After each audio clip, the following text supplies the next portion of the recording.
The Shroud of Turin history is an interesting journey of how a sacred shroud came to be and the different odds it had to face to get to where it is today. This shroud documents both the life and the death of a man they called Jesus Christ. This article will document the journey of the shroud of Jesus and how it continues to make its journey today. The Shroud of Turin is a cloth that displays the image of a man that seems to have suffered extreme physical abuse. This image also has evidence that the man in the cloth was crucified. Many people believe that the man is Jesus Christ. In the Gospel, it was stated that after Jesus was crucified, that his body was wrapped in a linen cloth, and then the body was placed inside a tomb. After the tomb was opened, it was believed that the Apostle Peter found the shroud and brought it to Edessa, Turkey.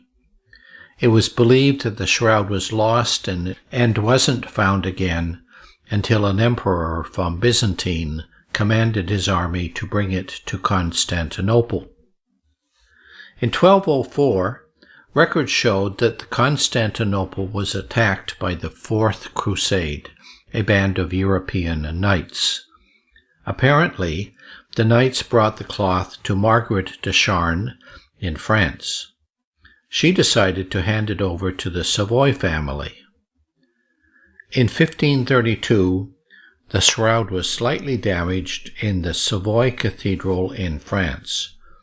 It was later moved to a chapel in Turin, Italy, where it has remained on display. While on display, an Italian amateur photographer by the name of Secondo Pia asked for permission to take a picture of the shroud. When he developed the film, he was astounded at what he saw. His negative plate of the shot showed the image of a man. Many people did not believe what they saw and accused him of boosting the image of the photographs. Professional photographers would later confirm what Pia had originally observed.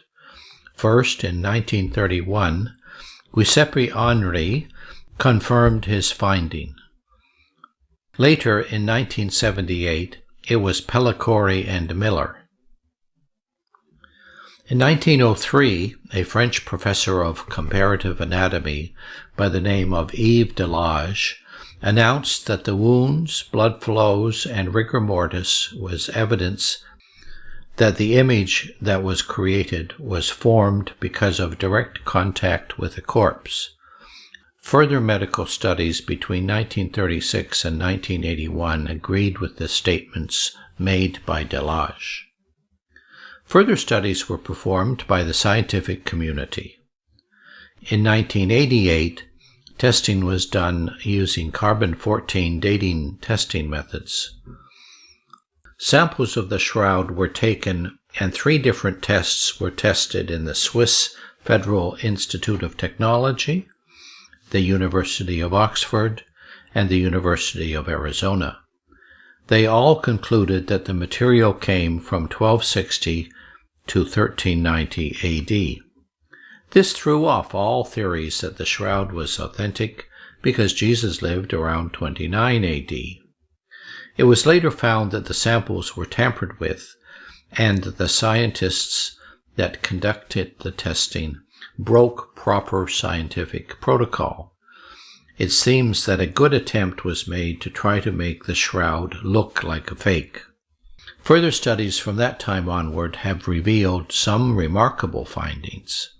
They were able to confirm that the man in the image had sustained a severe beating before his death, because they found high traces of bilirubin in the blood, which is a pigment that will show up in the bloodstream when someone experiences a traumatic beating.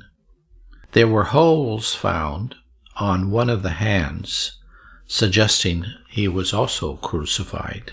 The other cannot be confirmed because it was being covered by the hand with the hole. The location was confirmed because of flowers found on the shroud. Scientists confirmed that these flowers were from Jerusalem, which is the city Jesus lived in at the time. Closer observation also showed coins that covered each eye. On further inspection, scientists were able to confirm that the coins were from 29 AD, which confirms the period Jesus had lived. The coins can only be found during that period because they were dedicated to the emperor at the time, and these coins could only be found in Israel. The Shroud of Turin history is a fascinating journey of how this cloth came to be. If this is indeed the shroud that wrapped Jesus' body after his crucifixion, it is a witness to the faith we should all have and learn to cultivate. It does indeed document the death of a man, but the way the image appeared is a miracle. Maybe this is one way to learn to become believers, by observing the facts without prejudice and with an open heart.